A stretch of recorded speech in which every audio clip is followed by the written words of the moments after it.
Hello नमस्कार, स्वागत है आप सभी का YouTube चैनल गाथा विद सुनील पर। इस वीडियो में हम बात करेंगे कि क्यों भगवान श्री कृष्ण ने अर्जुन के लिए अपने रामावतार में किए गए सभी पुण्यों का दान कर दिया था। तो कृपया वीडियो में अंत तक बने रहें। और आपने अगर अभी तक गाथा विद सुनील को सब्सक्राइब नहीं कर रखा है तो कृपया सब्सक्राइब करिए गाथा विद सुनील को। महाभारत के युद्ध के काफी समय के बाद पांडव अश्वमेध यज्ञ कर रहे थे। पांडवों के अश्वमेध यज्ञ का घोड़ा चंपकपुरी के पास पहुंच गया। महावीर अर्जुन अपने दिव्य अस्त्रों से सुसज्जित होकर प्रद्युम्न आदि सभी वीरों के साथ उस अश्व की रक्षा करने के लिए पीछे पीछे चले जा रहे थे। राजा हंसध्वज ने दूतों के माध्यम से ये जाना कि यज्ञ का घोड़ा उनके क्षेत्र में आ गया है और उन्होंने उस घोड़े को बांध लिया।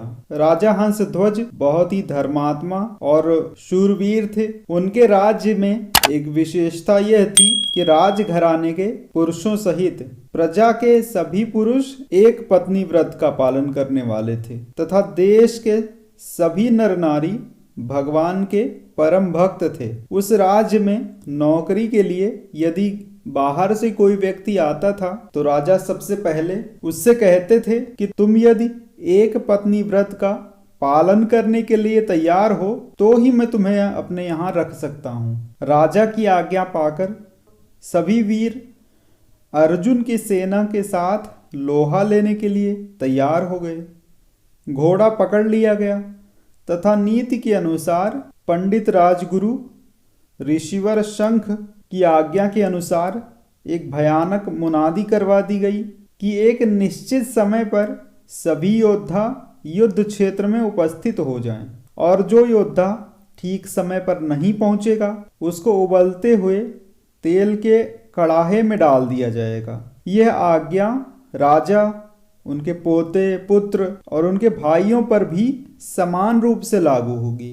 राजा के सभी सेना नायक, मंत्री, भाई और उनके चारों पुत्र रणक्षेत्र की ओर चल दिए। उनके सबसे छोटे राजकुमार का नाम था सुधनवा।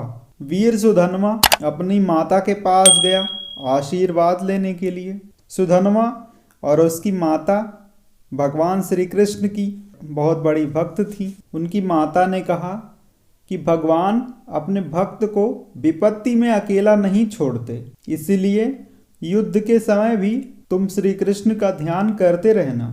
माता से आज्ञा लेकर सुधनवा अपनी बहिन कुवला के पास गया और उनका आदेश पाकर अपनी पत्नी प्रभावती के पास गया।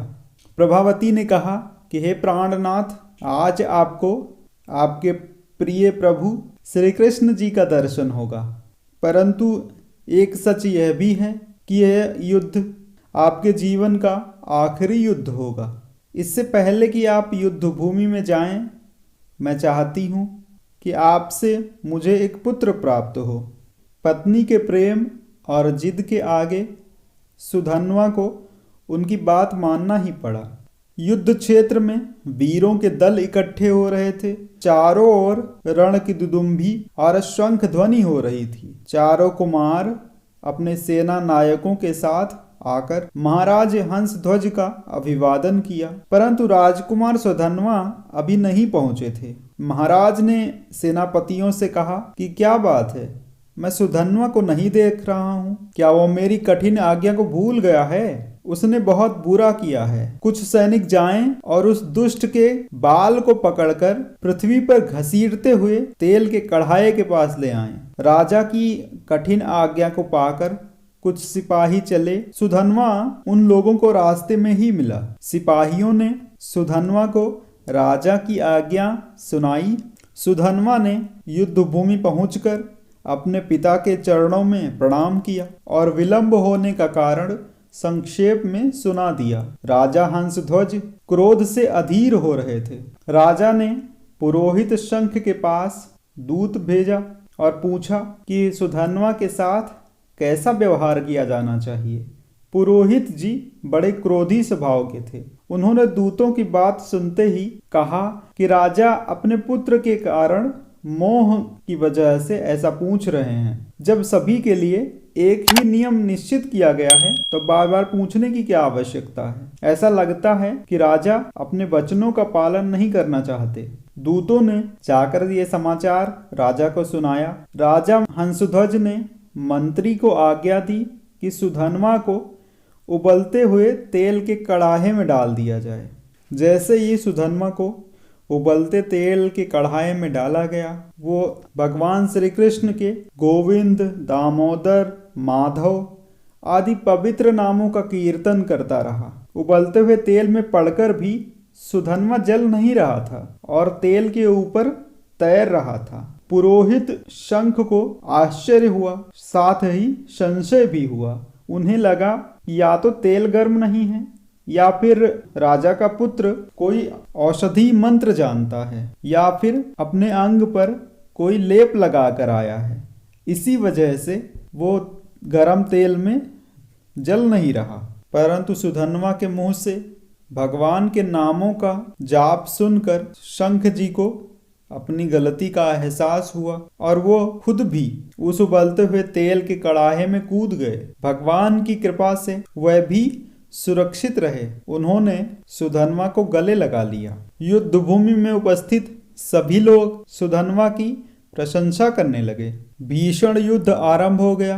पांडवों की ओर से महावीर अर्जुन के नेतृत्व में श्री कृष्ण के पुत्र प्रद्युम्न, कर्ण के पुत्र वृषकेतु आदि प्रसिद्ध वीर थे और सुधनवा के नेतृत्व में हंसध्वज की सेना। श्री कृष्ण भक्त सुधनवा ने वृषकेतु, प्रद्युम्न इन सभी वीरों को घायल कर दिया। इनके रण क्षेत्र से हट जाने पर अंत में अर्जुन स्वयं आए। दोनों ही ओर से भगवान के अनन्य भक्त और अजय योद्धा थे। अर्जुन के रथ पर सारथी के रूप में भगवान श्री कृष्ण को ना देखकर सुधनवा को बहुत दुख हुआ। उसने कहा कि आपने श्री कृष्ण को कैसे त्याग दिया। बहुत भयानक युद्ध हुआ। अर्जुन ने अपनी सारी कुशलता से काम लिया, परंतु सुधनवा ने अनेकों बाण मारकर अर्जुन के सारथी का वध कर दिया। उनके घोड़े इधर उधर भागने ही वाले थे कि सुधनवा ने कहा कि आपने अपने सर्वज्ञ सारथी को छोड़कर ये साधारण सारथी क्यों ले रखा है। आप भगवान श्री कृष्ण का स्मरण करिए ना। अर्जुन ने बाएं हाथ से धनुष सहित घोड़ों की लगाम पकड़कर घोड़ों को भागने से रोका और मन ही मन भगवान श्री कृष्ण का स्मरण किया। स्मरण करते ही तुरंत भगवान श्री कृष्ण रथ पर विराजमान हो गए। भगवान वासुदेव को देखकर अर्जुन और सुधनवा दोनों ने ही प्रणाम किया। अर्जुन को उत्तेजित करने के उद्देश्य से सुधनवा ने अर्जुन से कहा कि पार्थ, आप कोई प्रतिज्ञा करिए। सुधनवा की ललकार सुनकर अर्जुन ने 3 बाण निकालकर प्रतिज्ञा करते हुए कहा कि इन तीनों बाणों से मैं तुम्हारे सुंदर मस्तक को नीचे गिरा दूंगा और यदि मैं ऐसा नहीं कर सका तो मेरे पूर्वज अपना पुण्य खोकर नरक में गिर पड़े। अर्जुन की प्रतिज्ञा को सुनकर सुधनवा ने भी हाथ उठाकर घोषणा की कि मैं आपके इन तीनों बाणों को काट डालूंगा। दोनों ही महावीर थे, भगवान के अनन्य भक्त थे। अर्जुन ने उन तीनों बाणों में से पहला बाण लिया। तब सुधनवा ने भगवान को पुकार कर कहा कि हे गोविंद, जिस प्रकार गोकुल में गायों की रक्षा करने के लिए आपने गोवर्धन पर्वत उठा लिया था, उसी प्रकार आज अपने भक्त अर्जुन की रक्षा करिए। परंतु स्मरण रखिएगा प्रभुवर, मैं भी आपका ही दास हूँ। भगवान ने भक्त अर्जुन की रक्षा करने के लिए गोवर्धन धारण करने का जो पुण्य था वो उस बाण के साथ जोड़ दिया।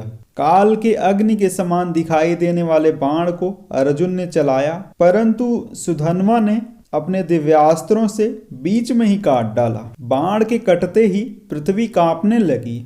देवता भी आश्चर्य में डूब गए।